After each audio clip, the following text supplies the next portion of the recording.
the record button.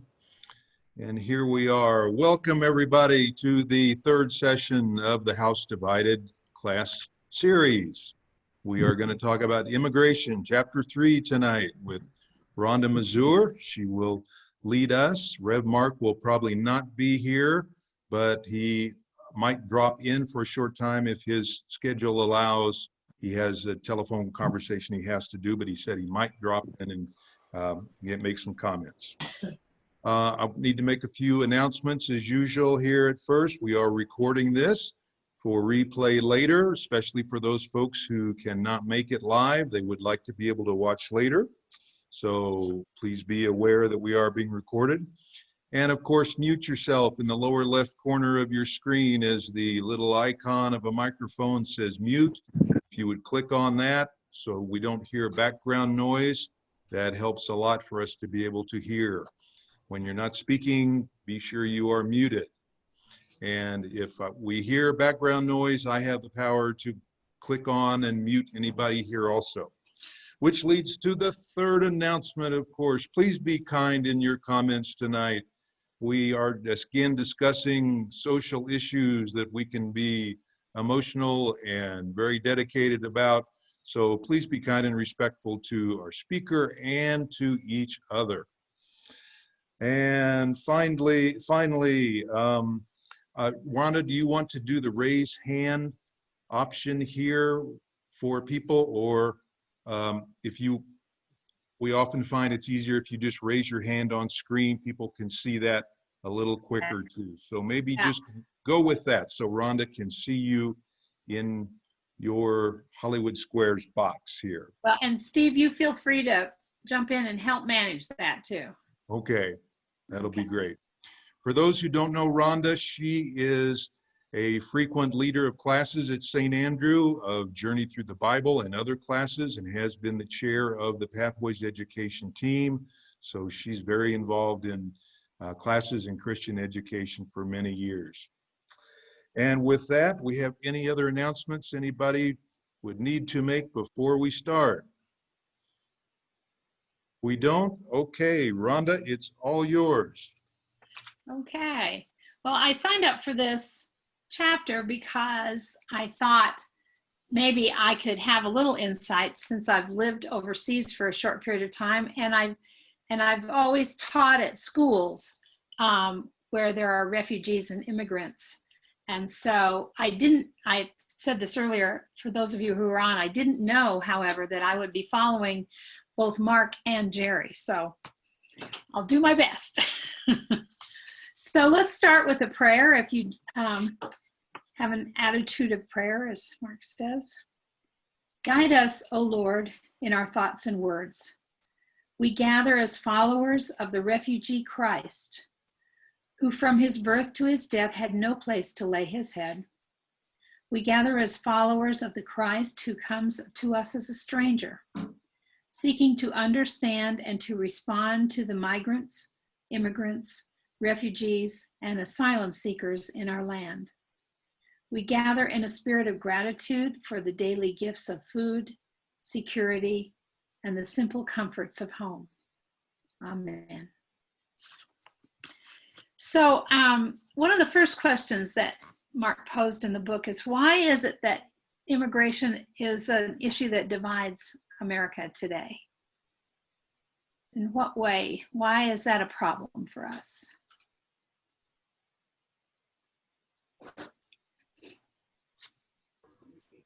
Any thoughts?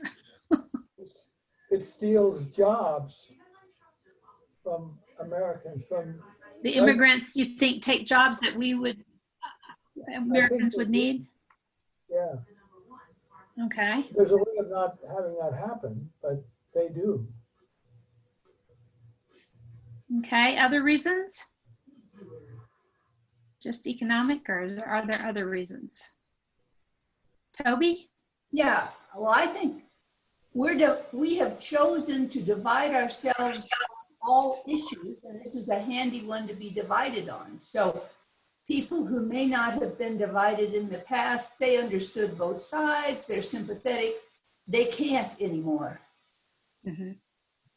So maybe they're really not against immigration. They just, that's what their side is. Is that what you're saying? We are a culture of division. Okay. Yeah. Other thoughts?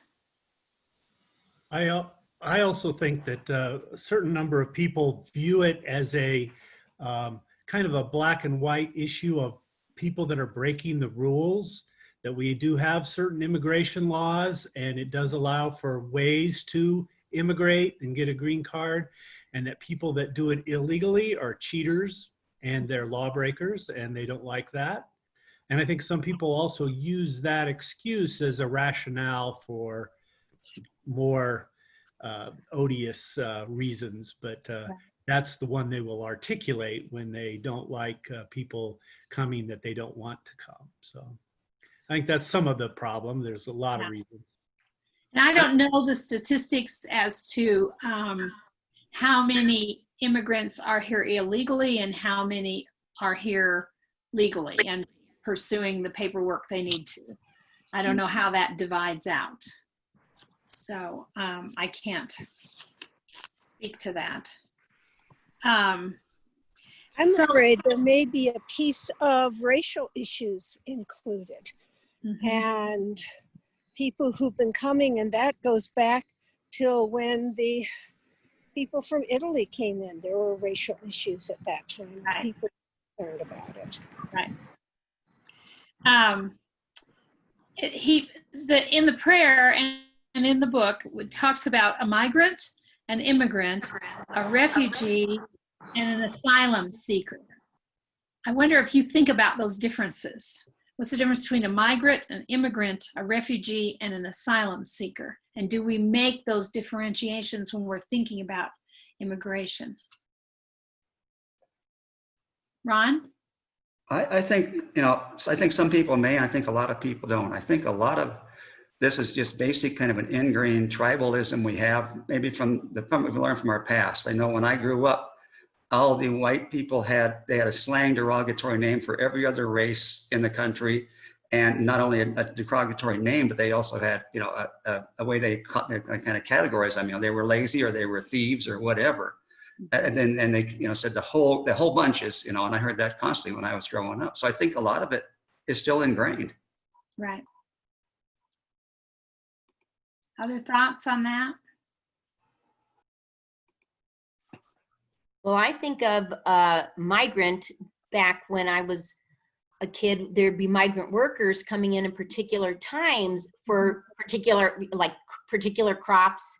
Right. And they would be able to come in for a certain time with, be it the apple crops or wherever, and they would, that's what I think of with the term migrant. Yeah. Or the migrant workers that came in during times when we needed them to help with various crops and harvesting. Right. I remember my grandfather at harvest time out in western Nebraska, when the wheat was ready to be harvested, he hired crews that would come in that even had their own combines sometimes. Because if you didn't get that wheat in when it was ready, you were losing money. So that's, I don't remember thinking that those people were immigrants though. It's been a long time. So, I wasn't there that much to really know. Any other thoughts on that? I think there's an implication in asylum seekers that they are fleeing their native country to save their lives. Right. They feel their lives are in imminent danger and for the lives of their family, and they are doing anything to escape that danger. And there are, Jeff will help us know this, there are laws and regulations about people who claim to be seeking asylum that are different from those who are immigrating. Yeah, we can't. The last school I was at was a large school and like 1,200 kids, and 80% of those kids were from refugee camps and refugee families. And there was one family I remember that, I can't remember which is which, but either the mother was Sunni and the father was Shiite, or vice versa. Well, those two groups of Muslims do not get along. And so they had to escape, and I can't remember what country they came from, in order for their family to stay together, because the other side was going to kidnap the father and take the kids away. And the only way they could stay together was to get out. That seems beyond belief, but there was more than one family that I worked with. So I would think those were asylum seekers or refugees. I'm not sure the difference there. I just shared a personal experience with immigrants that's influenced my thinking about the issue of immigration. Do you all have other experiences with immigrants or migrants or refugees? Back when there was amnesty for people who had entered illegally, I was teaching both English as a second language and American history and stuff, so that they could qualify for their green cards. One of the men told me that he had come in one time, and actually before when he got to the border, he was caught by the federales, and they took everything, including his clothes, and then forced him into the river, where he could see on the other side the U.S. Border Patrol standing there with their guns waiting, and they forced him in at gunpoint. And he expected that when he got to the other side of the river, he'd just be killed, because he had nothing left to give to anybody. And when he got to the other side of the river, the bank was muddy and very slippery, and he couldn't get up it. And the Border Patrol agent reached down his hand and helped him up. And when he got to the top, he was not in any way accosted or injured or anything. The Border Patrol agent just told him to go get in the bus, and they gave him clothes to wear. And he said that at that point he had only intended to come and work for a while and then go back to Mexico. But after the kindness of our Border Patrol vis-a-vis the way the federales had treated him, he was determined to come back and stay. And that was why he was here illegally and trying so hard to become a citizen. Mm-hmm. And I have a second story of an illegal immigrant. I taught English as a second language to college kids. And this kid was from Japan and was thrilled that his father had sent him over to learn English. He wanted to be an international businessman. And he readily admitted that his father's favorite child was his sister, and that his father basically hated him. So he was thrilled that his father had allowed him to come and was going to let him learn English. He was in school for one semester and then started not showing up. And what had happened, whenever you come over on a student visa, you have to provide a return ticket and enough money and a whole bunch of other things. And once Kazu had gotten here, his father had canceled the return ticket and taken all the money out of the bank. And so Kazu had been working illegally at night in order to be able to live. And he dropped out after the second semester. I have no idea if he's still in the country. So did these experiences leave you with a favorable outlook on immigrants, or? Certainly, whenever you know an immigrant personally, mm-hmm. It's different than whenever you are looking at a group of people and saying, oh, they're all thugs, or they're all ignorant, or they're all whatever they're telling you that that particular group is. Right. And I think if more people did know an immigrant, whether legal or illegal, because Kazoo didn't want to be illegal. Right. He was just stuck here. Right. I think that they would have a different view. Whenever you see that this person is a human just like you, I think that people would then maybe be more accepting both of legal and illegal immigrants. Right. Right. When I was in grade school in Cincinnati, we had Germans who immigrated to get out of Germany when Hitler was in the war, during the war. We had no problem. There was no problem. They weren't ostracized or anything. Good. It was surprising. But of course, Yeah. we in the first or second grade, so. Yeah. Haven't learned that yet. But they did speak German. They didn't speak much English first. If you look at the scripture that's on the first page of the chapter on page 33, Deuteronomy 10:19 says, "You shall also love the stranger, for you were strangers in the land of Egypt." That's the scripture that we hear a lot with immigration. And we're reminded that Jesus and Mary and Joseph were refugees from the cruelty of Herod. And then Matthew 7:12, "In everything do to others as you would have them do to you, for this is the law and the prophets." So it's biblically based that we take in the stranger, and that was a common tradition in the Jewish community too. So so let's watch the video, Steve, and then we'll Okay. come back and talk some more about this. Okay, let me bring that up on the screen and get it started. Can everybody see that coming up on the screen? Okay, and let's test, make sure the sound is coming through. You hear that sound okay? Yep. Okay, okay, good.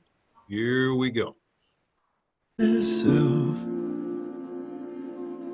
Give me doubt so I can lay all my weapons on the ground. When the armor of God is too heavy for peace,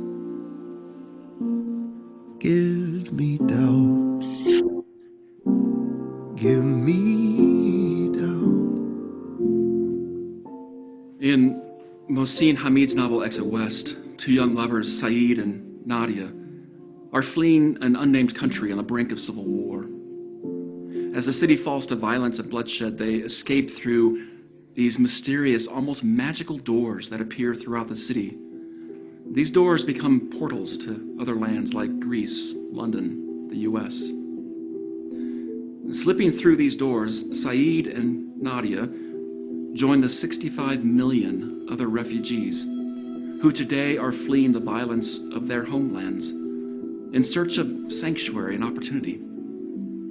But each time they pass through these doors and enter a new country, they're met with cruelty and hostility from the natives who already live there. Door after door, country after country. Hamid writes, "Only after making it across the border do you understand that those who live on the other side do not see you as human at all." The novel invites us to walk in the shoes of Saeed and Nadia, and to ask why so many doors are closed to refugees when we ourselves might one day become one. Hamid writes, "We have nothing in common except that we are all migrants through time." It's not easy for refugees to enter the U.S. There are no magic doorways that they can just walk through, and no guarantees that once they arrive at our borders, they'll be welcomed or treated humanely. I recently had my DNA analyzed. I wanted to know where I've come from, and it turns out I'm actually not from North America. 53% of me came from Northwestern Europe, 21% from Germanic Europe, 20% from Ireland and Scotland. And what brought my ancestors here was likely a combination of what's today called push and pull migration. Some of my ancestors were pulled here by the promise of opportunity. Others were pushed here by hunger and poverty that made staying home unbearable. The majority of immigrants to the US today are in search of safety that their homelands can no longer guarantee.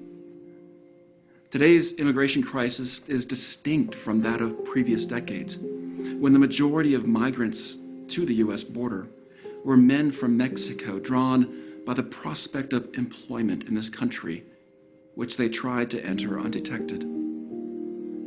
But today, the majority of migrants at our borders are women and children fleeing endemic violence in Central America.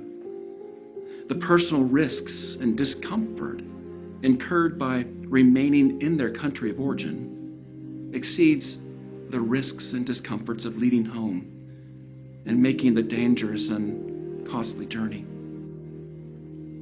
Most do not seek to enter undetected. Instead, they report at border stations to request asylum from the violence they've left behind. This distinction is lost in today's national debate over immigration. I invite you into a conversation about immigration that's guided by the three core commitments to a politics of compassion: kinship, kenosis, and delight. In practicing kinship, we affirm that we are all migrants through time. We're reminded 92 times in Hebrew scripture that we must love the stranger in our land because we were once strangers in Egypt. We may differ about what that love looks like in terms of public policy, but our kinship with the world's refugees is forged out of our shared experience of being the stranger and sojourner. And that makes the humane treatment of immigrants a moral obligation. It makes inhumane or dehumanizing treatment sinful. In practicing kenosis or self-emptying solidarity, we advocate for just policies that create opportunities for undocumented immigrants who are contributing to our society to come out of the shadows, to regulate their status, and to pursue temporary or legal residency. In practicing delight, we affirm the image of God in every immigrant face, remembering that Jesus, Joseph, and Mary were once refugees themselves, fleeing the bloodshed of Herod. And because the lives of immigrants are imbued with sacred worth, we refuse to otherize or villainize them. Consider your own family story. What brought your ancestors here? Why did they leave home? How were they received when they arrived? What is your moral obligation today to the immigrant in our midst? Let's begin there and find enough common ground to work together for the common good. Give me doubt so I can see my neighbor as myself. Give me doubt so I can lay all my weapons on the ground. When the armor of God is too heavy for peace, I shall not fear.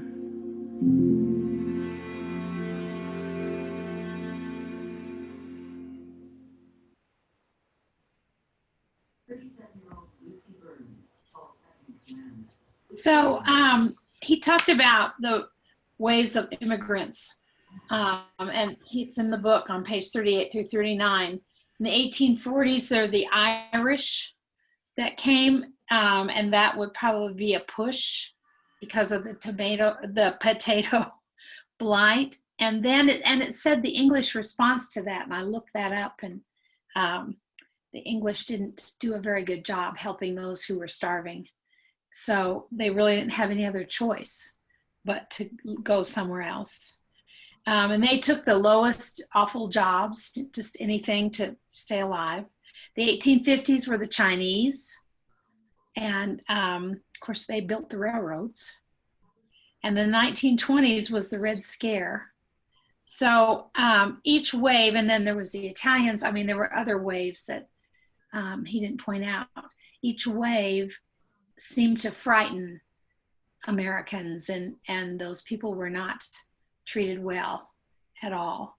And so, Mark asked this question, have you thought about, could we become refugees ever? I saw a thing on, I think it was Lutheran Family Services, because I get their emails. They worked with our school a lot.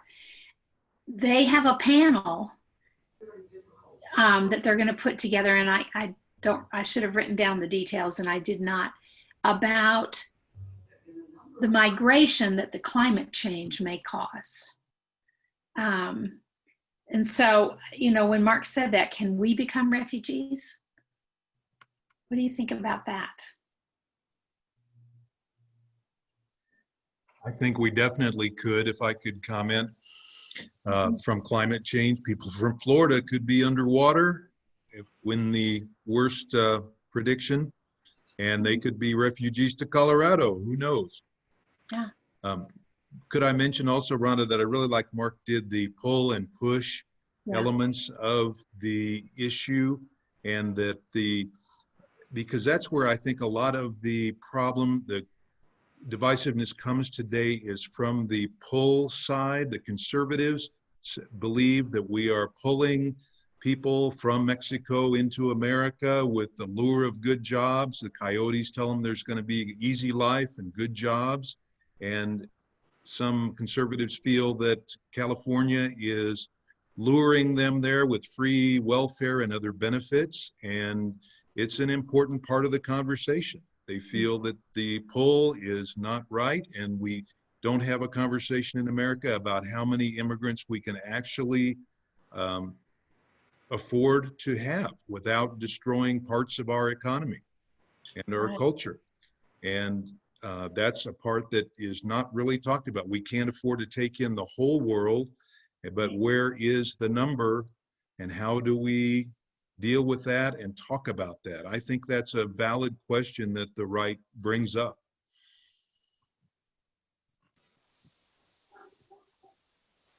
Any response to that? I'm on the left, but I like to think about and talk about the questions from the right. I think it's become real in California. You have refugees from fires right now. It's not a future issue. They may be temporary refugees, but there are people there that never thought they would lose everything. And it makes all of us think about the fact that, sure, we could all become refugees. All it takes is a giant forest fire. Right.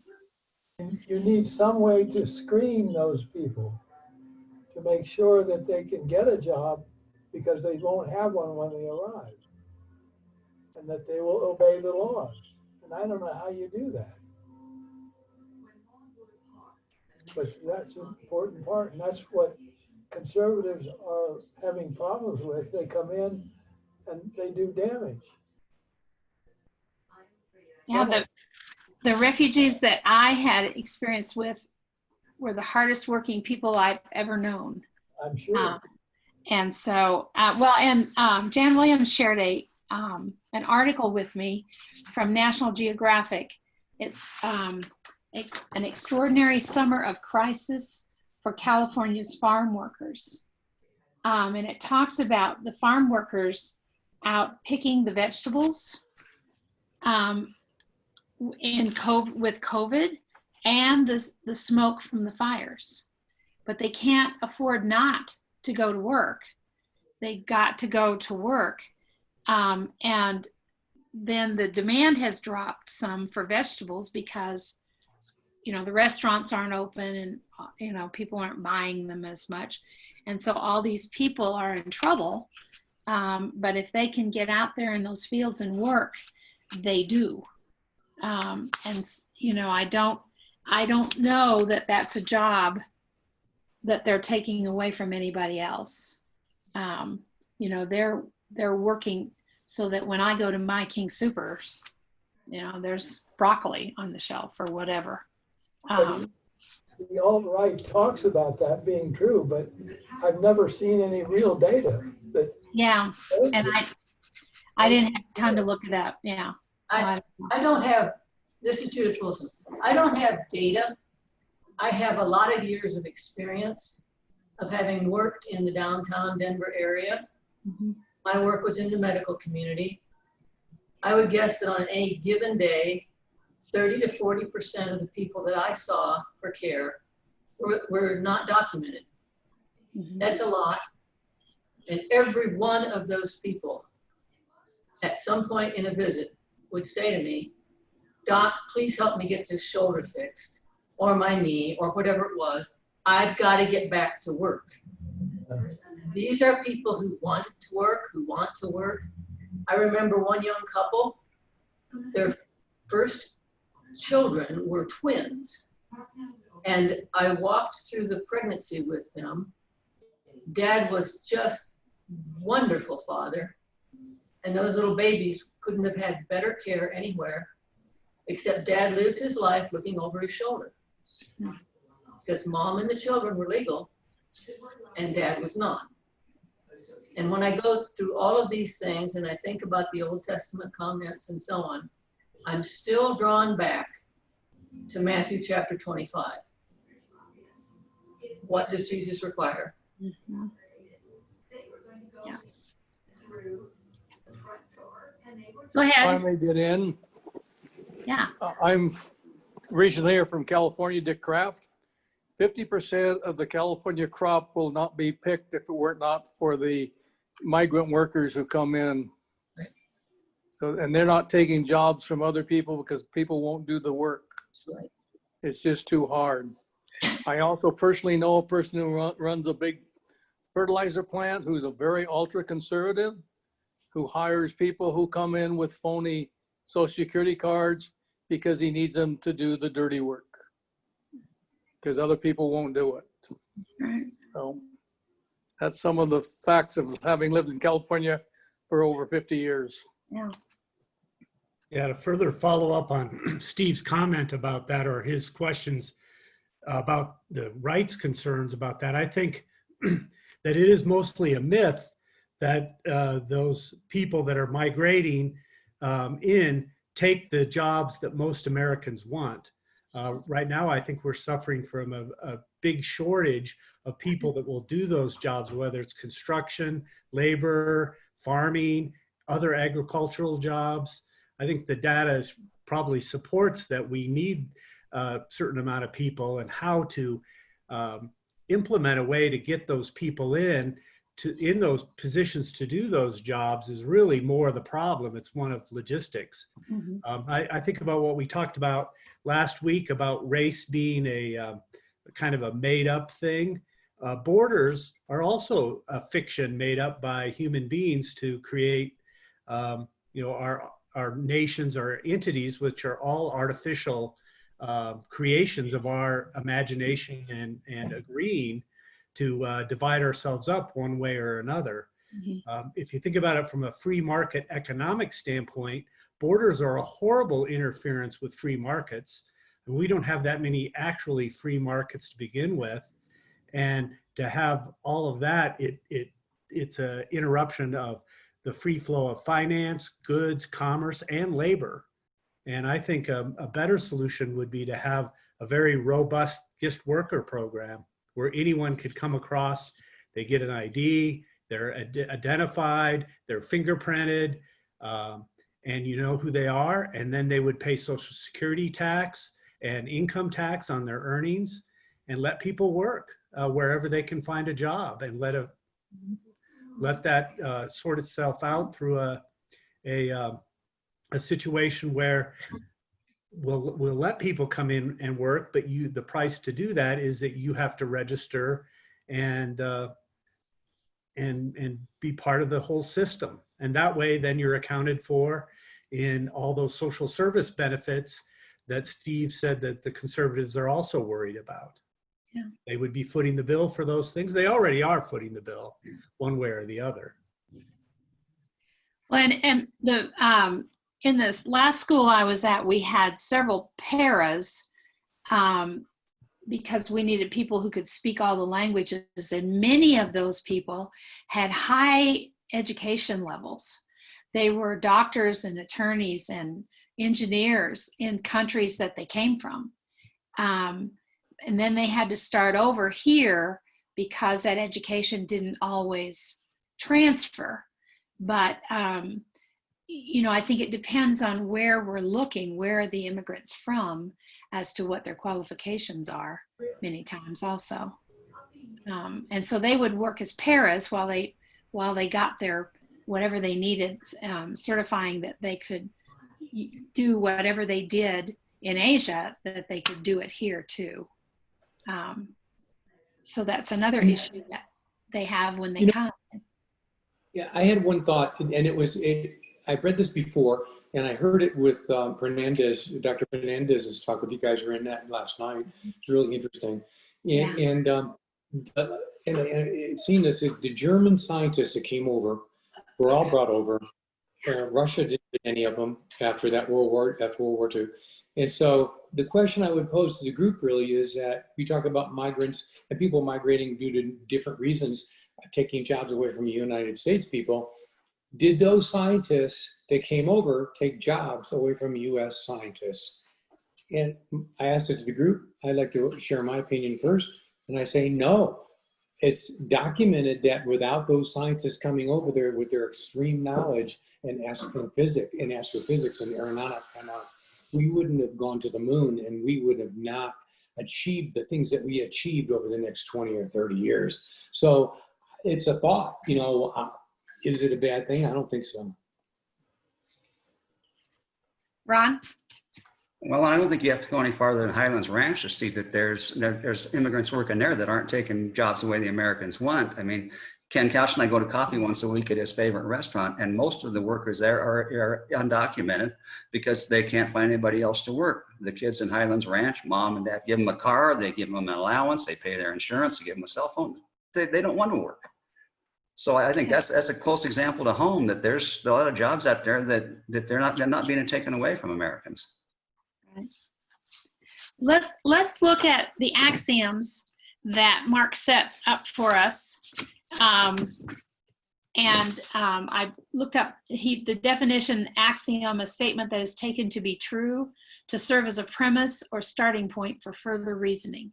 And I always feel like his axioms are so well thought out, and I like the way he does this. So axiom 1 is we are all originally from somewhere else. And so I think it's so interesting that, and Mark mentioned this, so many people are doing Ancestry.com, or there's 3 or 4 other different ones that you can, you know, send some saliva in and get your ancestry. So we're so interested in where we came from, but we don't want anybody else to come from anywhere else. You know, that I can't figure that out. So we are all immigrants, but we can't agree on immigration policies. What do you think about that?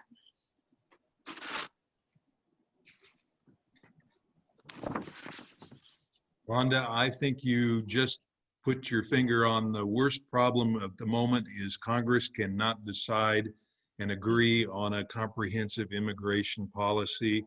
Yeah. That's continuing the problem, the divisiveness, and it has to be overcome somehow. Yeah. There, you know, I think there's a way to solve it. There's a way to make it a good policy that's good for us and people who want to come to our country, but we're just not getting that done. I think everybody, all the Congress people, know that immigrants are a help in many ways to the country. They are paying taxes in many cases, but they just cannot agree because they want to fight about everything in Congress.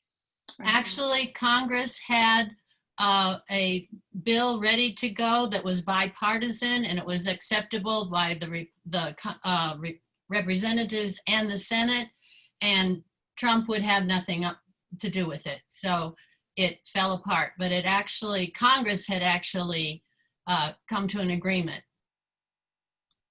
Yeah. Well, hopefully they kept the notes. Well, I thought it was interesting, you know, the Statue of Liberty, and he put in there that the song that we probably always all have sung, give me your tired, your poor, your huddled masses yearning to be free. It didn't say, give me your entrepreneurs and your innovators. And this is on the Statue of Liberty. But unfortunately, it's a poem, not a policy, too. And so then he goes through some of the legislation, the Chinese Exclusion Act of 1882, the Immigration Act of 1924. And it said in there, limited number of undesirables coming from all over the globe to preserve the ideal of U.S. homogeneity. The Immigration Act of 1965 finally removed race as a decisive factor in determining who can immigrate into the United States. And they said throughout this, really the general population wasn't paying any attention to what the legislation was. You know, whatever Congress put through was fine. Nobody protested, nobody paid much attention to it. But now we are. I think that's a good thing. Actually, there was a lot of disapproval whenever the act in 65 occurred. Mm-hmm. So people were paying attention, and unfortunately in a negative way. Right. Yeah. Well, so can you hear me? Yes. This is Marty Chambliss. I think that we need a good policy, but I also think for it to be a good policy, it has to be enforceable. And for it to be enforceable, most people have to be behind it. Yeah. You can't have sanctuary cities, for example, and have a good policy. You can't have total exclusion and have a good policy. Right. Part of the problem that we have now is that it's been so long since we had any policy that is worth a hoot, that we're living in chaos in this manner. And until we can come around, I don't think it's going to change. You know, you can talk about the Irish and the Italians and the Chinese and all that, but when they initially came, there was a lot of opposition to them. Over time, they assimilated. Mm-hmm. And I think that's one of the things that is missing now. The people that are coming in many respects, do not want to assimilate. You know, we spend some time in Phoenix in the winter, and down there, it's rife with illegal immigrants, but they live in communities. They don't want to go out. Part of it is fear, you know, of being deported. Part of it is they don't speak the language. Part of it is comfort. Part of it is economic, etc. But you have the same problem with the Muslims. Is it in Minneapolis or wherever? Somewhere in is it Michigan? I can't remember. Anyway, there are big communities of Muslims who, you know, are peaceable, but they don't want to assimilate. And until we have some assimilation, and that takes time, we're not going to do much. But it starts off with an enforceable policy. The assimilation issue, since I taught English as a second language to refugees and so forth, the first generation, because they, as Rhonda was talking about, most of them need to work at low-income jobs, because even if they're an engineer, they can't, work at that. And they also, at the same time, don't speak the language. But if you're working 12 hours a day, 6 days a week, it's very difficult to go to ESL classes to learn the language. what the statistics show is actually that first generation works so hard and is so focused on just surviving, they don't assimilate very well.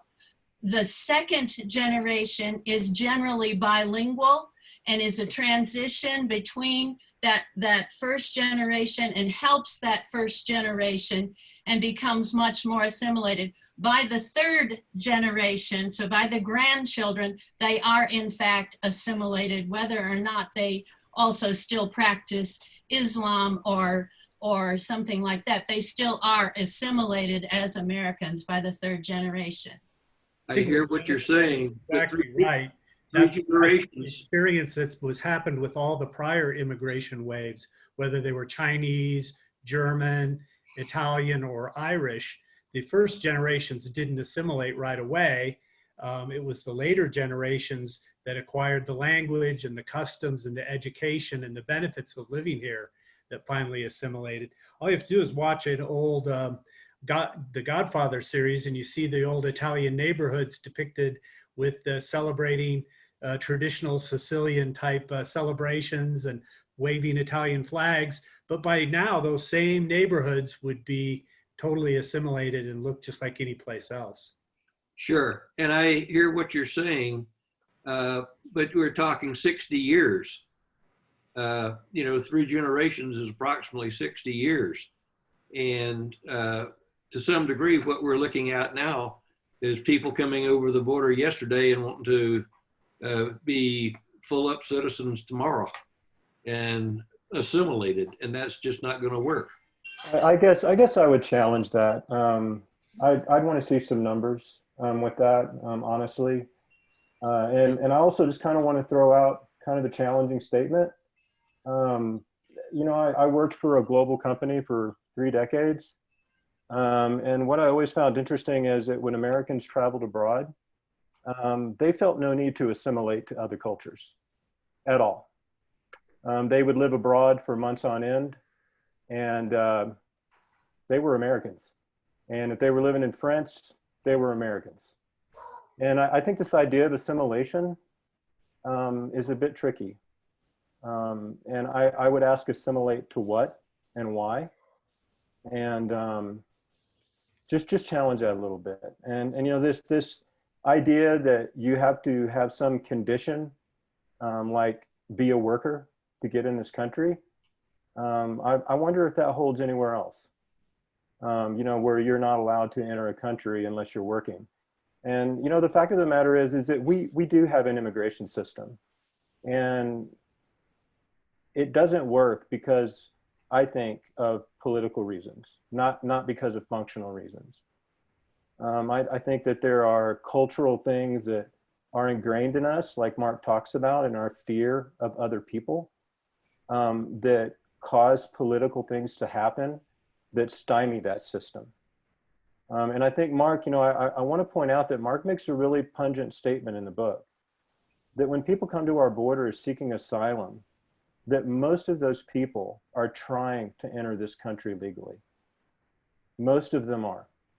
And whether they want to learn the language or assimilate, in my mind, shouldn't make a hill of beans a difference, because these people are escaping extreme persecution. And for one reason or another, we don't let them in. And I think before we throw out numbers like they're taking jobs or, anything like that, I would really kind of press and say, I kind of want to see the data on that. I want to see 10 or 20 years worth of data that proves that statement, because these are the same fallacies that drove policies like the war on drugs, which was a total mistake historically. Disaster. It was a disaster. And it fueled opinions that, all South Americans and Mexicans were drug lords. That's kind of where this whole aura of everybody south of the border is evil kind of began, in my opinion. And I've always asked the question, and I'll shut up. I'm sorry, Rhonda. But I'll ask the question. I'm relatively young. I'm 52 years old.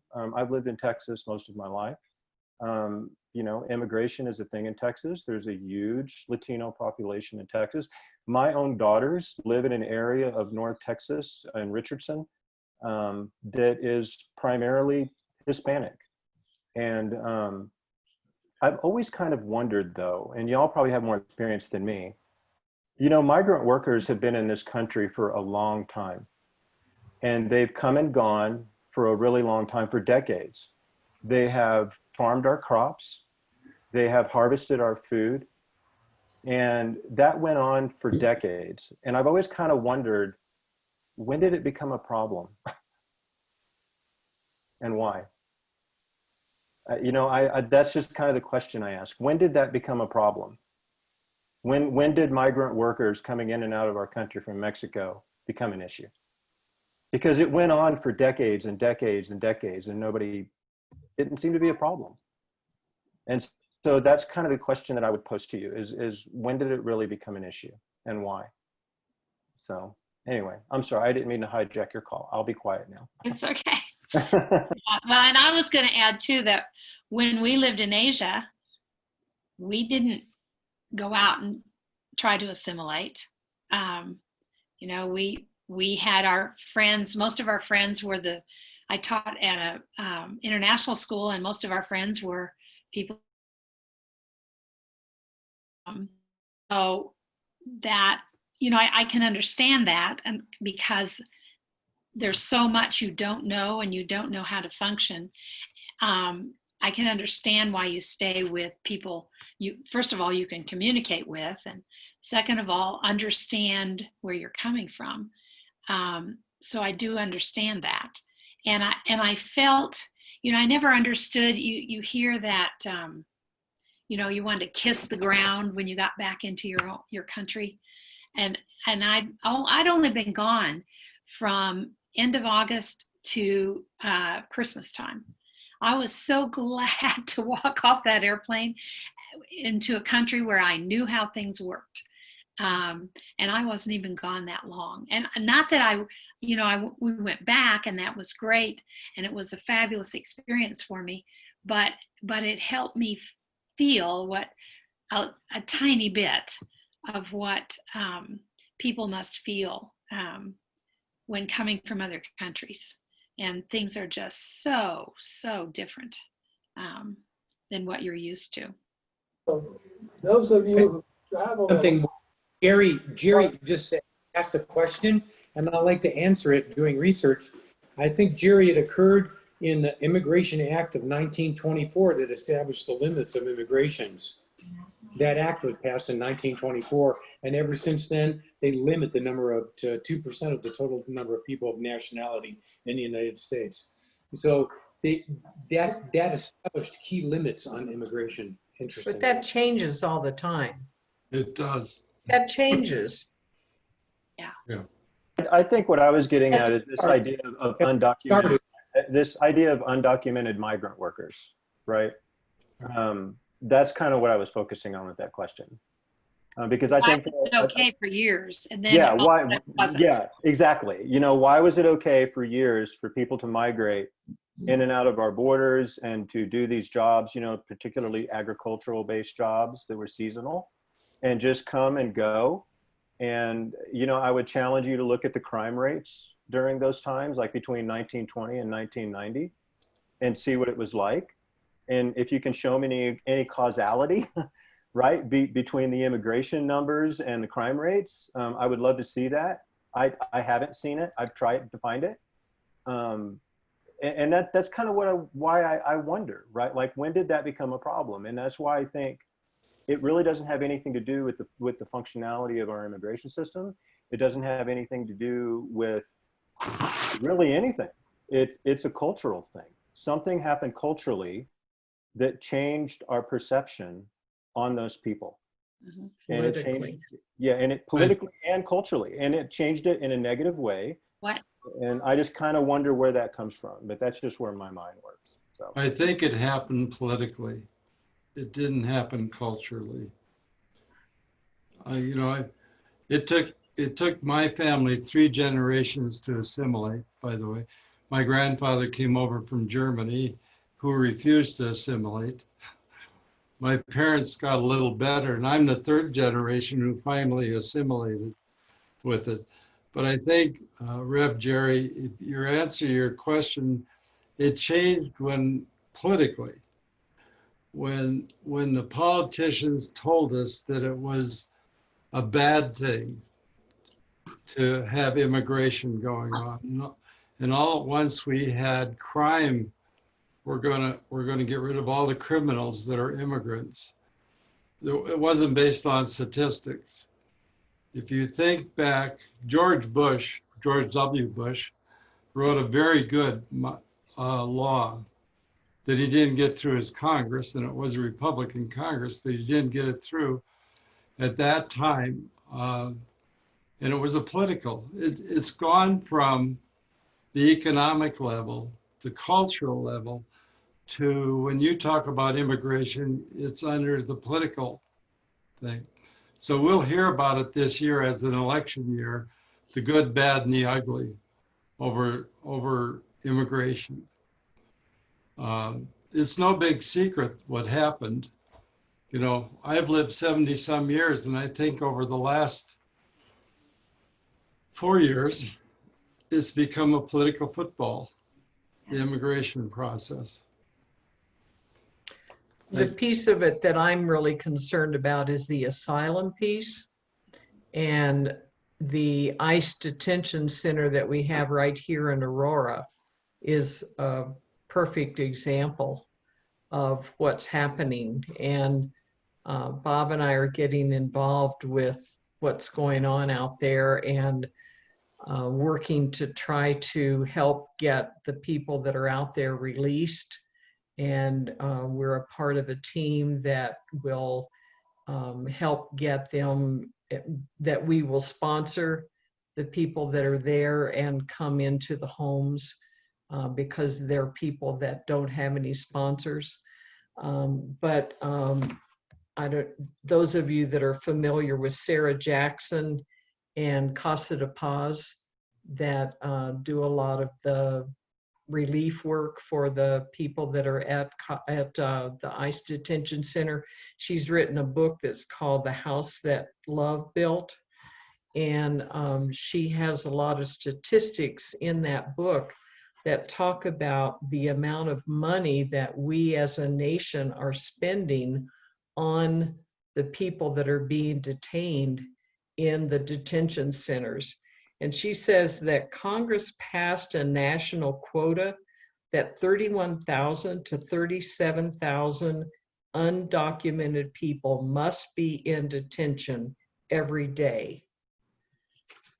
And that we are spending as a nation $3 billion a year to pay for our asylum people in detention as a nation. I heard a story today about the horrible health care that the people in those asylum centers are getting. And even this story was about someone who said that she had been given a hysterectomy and didn't even know it. Yeah, and in so Georgia, that's going on. Yeah, in Georgia, that's been documented. Yeah. Yes, absolutely. Yeah, that was it. Yeah. Yep. So we're spending money that we don't need to spend on those centers, and those people could be out working. Yep. I would add to Jerry's comment that at what point, or a question, at what point did we lose the humanity that would look to these as people? I don't know. You know. I have my hand up, but you can't see me. Oh, well, go ahead and talk. I just had a comment from a different perspective that was running through my mind. And Jerry, I'm from North Texas also, so I'm very familiar with the Hispanic immigrants that come into Texas. And what was going through the back of my mind is there's a little bit of hypocrisy in what we are saying and what we are doing as a country, because those migrant workers that come in and work for those super low wages mean we can buy produce much cheaper than if those workers were being paid a standard wage. All the masonry work in the area where I lived was done by the Mexicans who had come across the border, and it was done at a much cheaper rate than if those contractors were hiring other workers to do the job at a higher rate of pay. So it's sort of a two-edged sword. We want to complain about them being here, but we certainly don't mind taking advantage of lower prices based upon the cost of their labor. I mean, that was just one of my thoughts. I've wondered who's gonna do that work if we don't have those workers. Rhonda, it's 8:02, just to gauge how much you want to cover and when you want to finish. Well, let's go on and maybe mention our other two axioms, and then we can continue our discussion, if that's okay with everybody. Axiom 2 was, if we do not learn from our past, we are destined to repeat it.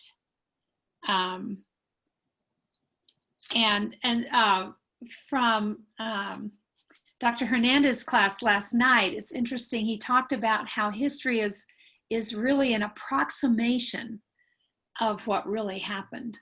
And so that I thought of that with this axiom.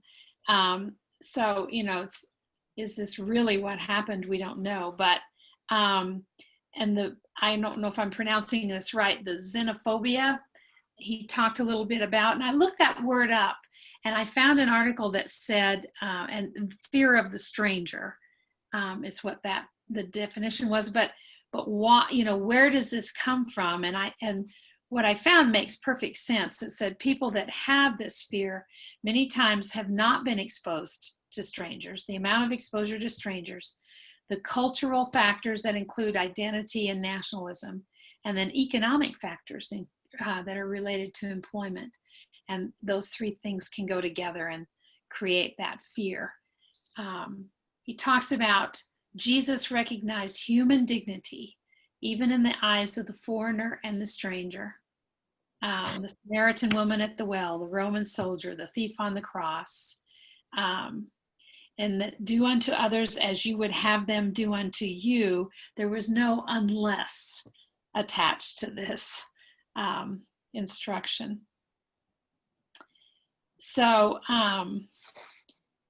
any thoughts there? 36 times in the Torah, we read about protection, not from the stranger, but for the stranger.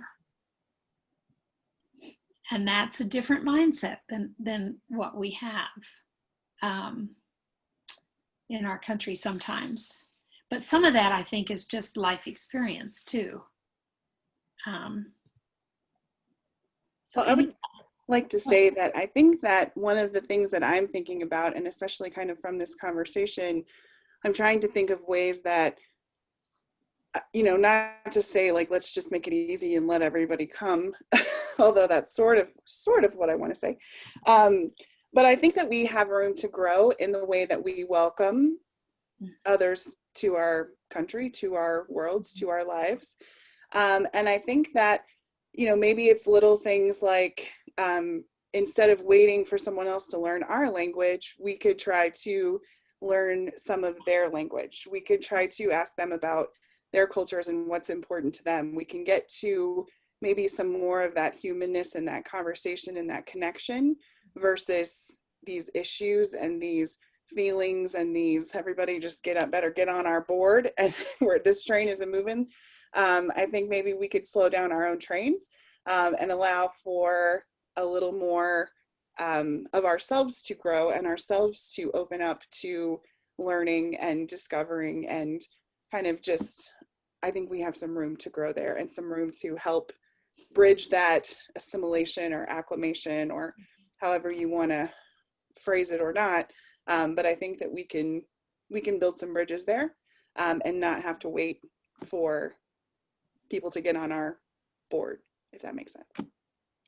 Yeah, I totally agree. When I was in Asia, I felt like the stupid American because the only language I spoke was English.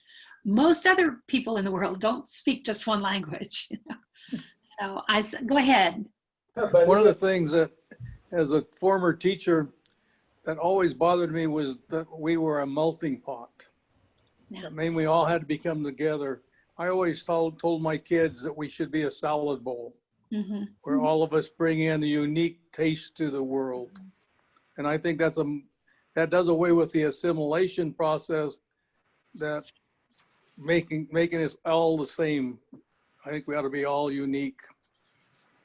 Right. But if you go to foreign countries and you speak even a little bit of their language, it makes a tremendous difference in terms of welcoming and so forth. I'm sure that those of you who do travel are aware of that. Yeah. Yeah. Well, and then the axiom 3 is God loves the stranger and commands us to do likewise.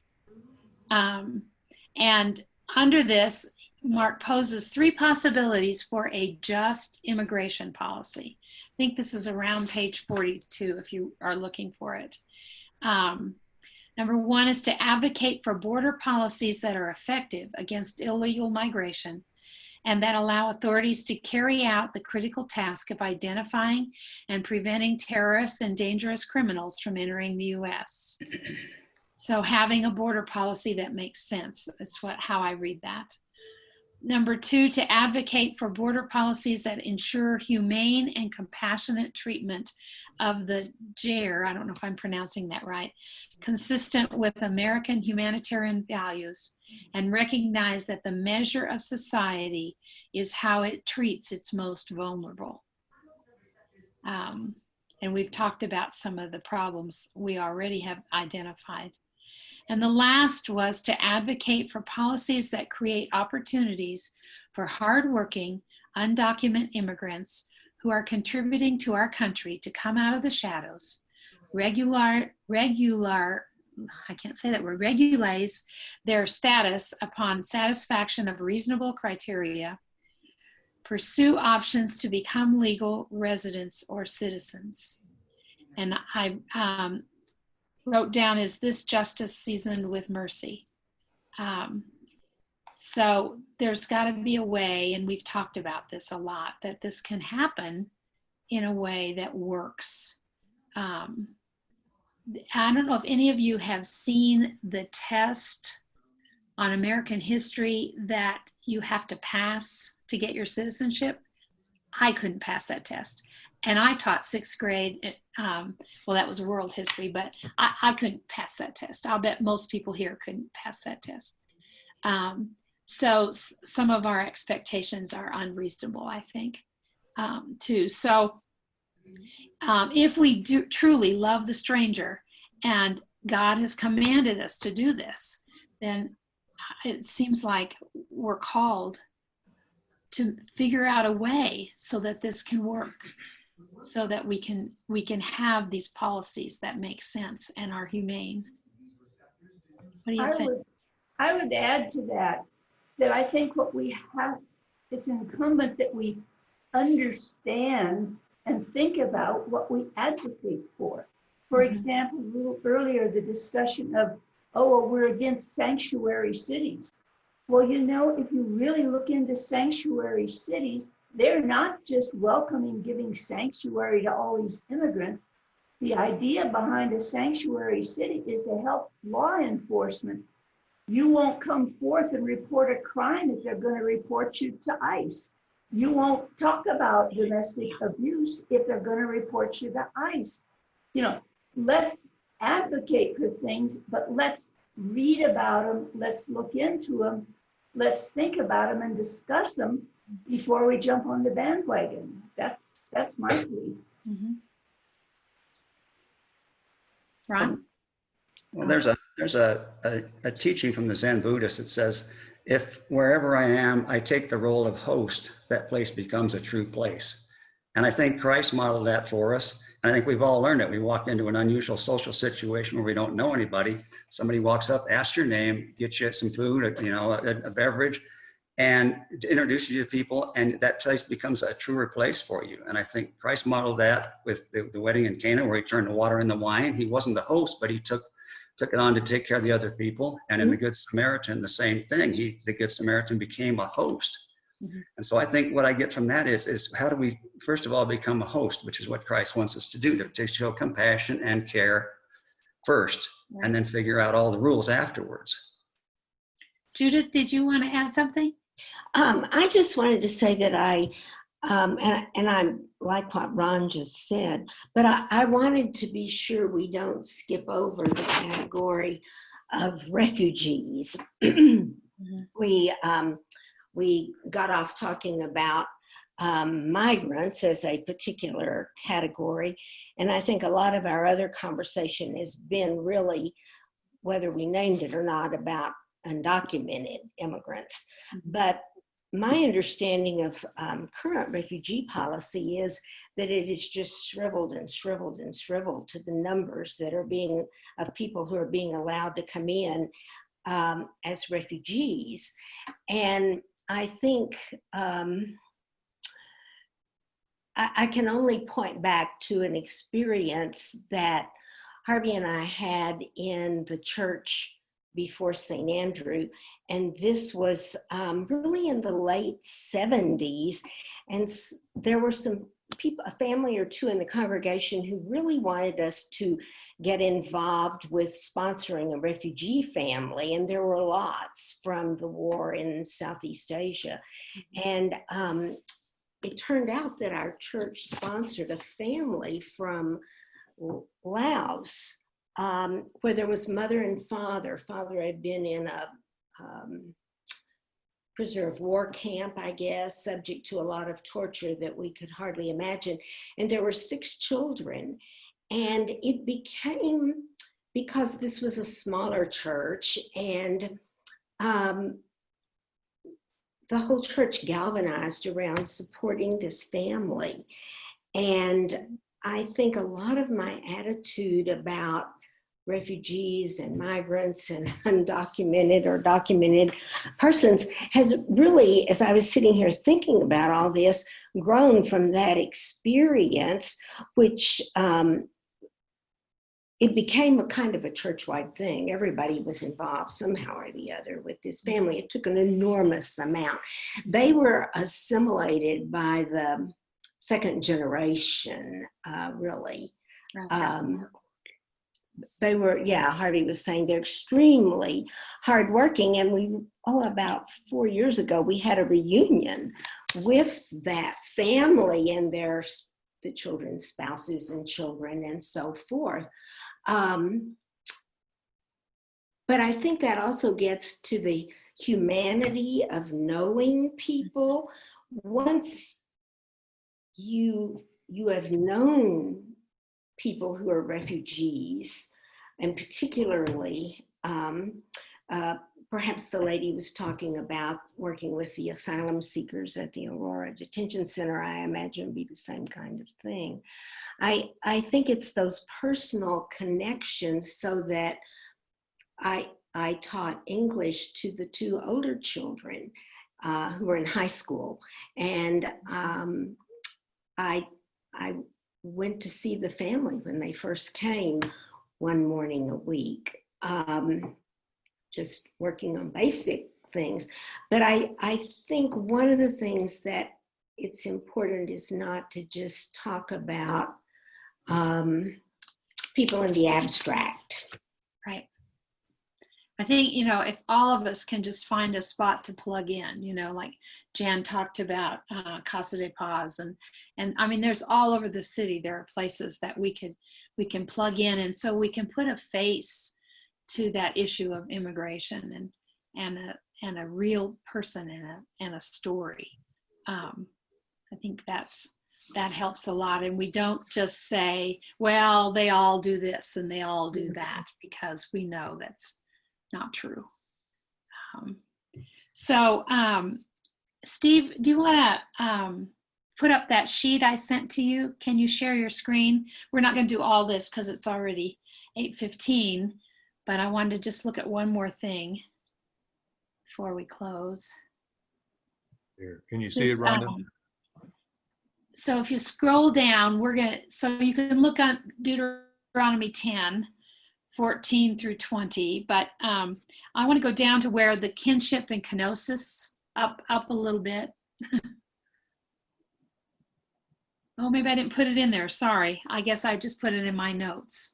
But leave it up because we'll do the prayer. But, Okay. you know, Mark talks about this theology of compassion. So kinship, he talks about as the moral obligation forged out of our shared experience of being a stranger, to go out and do what we can and to be informed. And then kenosis is that we need to advocate for just policies. And then delight is to find the image of God in every face. And that's, you know, you can't have some of the policies that we have and still see the image of God in the face of those people. So I think this has been a wonderful conversation. Is there anything else you want to add before we do the closing prayer? Yes, may I speak? Sure.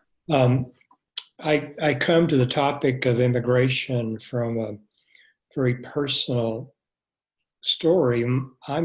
My sister and I are first generation Americans. Our father was a Greek immigrant, fleeing. This is to Mark's push-pull imagery. Leaving Greece in 1921 at the age of 26. Greece was a devastated, very, very poor country post World War I. And he had a brother here in America already who would help him get settled. So I heard him. I didn't get enough information from him as much as I wanted now that I look back. But he told of, as an immigrant, we think of the Ku Klux Klan being a racist group, but do you know who else they persecuted? Anybody know? Catholics and immigrants. And he felt himself on the receiving end of that kind of hatred in Wichita Falls, Texas, another North Texas story. When he came through Ellis Island, we had a pretty liberal, quote unquote, immigration posture as a country. A couple of you referred to the 1924 Immigration Act, which cut back on the number of immigrants allowed from other countries coming into the US. And the number of Greek immigrants allowed in 1924 was 300 persons. It had been a more welcoming posture at that in 1921 when he came. Judy and I saw on a website called One Day University, which I commend to you for $7 a month, a lecture by Professor Vincent Canata, C-A-N-N-A-T-A. Where does he teach? Boston University. Boston University, who has written a book on Ellis Island, which is a fascinating story. It stopped receiving immigrants in 1955, but 40% of Americans have a relative, close or distant, that came to the US through Ellis Island. So, you know, we are a nation of immigrants, as we've all heard said, and most Americans in surveys believe immigrants are a positive influence in our country. And we heard in the musical Hamilton, some of you seen that, or seen the Disney Plus version of it, which I commend to you. The largest applause line in the musical, not just when we saw it in Denver, but other places. You know what the largest applause line is?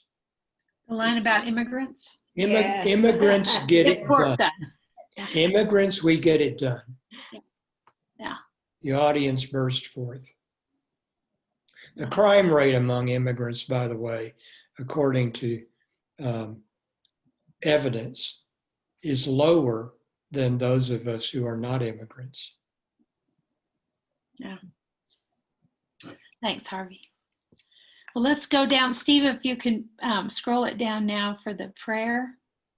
I know the pictures get in front of the prayer, but I'd like us all to say it together as much as we can.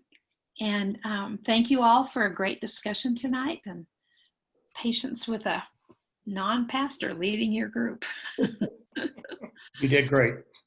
Thanks. So let's say this together. God of justice and mercy, we who were once foreigners and sojourners in a strange land, remember those who have left their homes in search of security and opportunity. Give them strength and courage on their journey. Give us wisdom and grace to respond in ways that are just and merciful. That all your children will be home at last and find refuge in your love. Amen. Amen. Amen. Thank you. Thank you all. And Jeff will take it next week. Thank you, Steve. Thanks, Rhonda. You did great. Thank you, Rhonda. Thank you. Thanks, Rhonda. Great discussion. Thank you, Rhonda. You did wonderful. Thanks, Jerry. Have a great week, everybody. You too.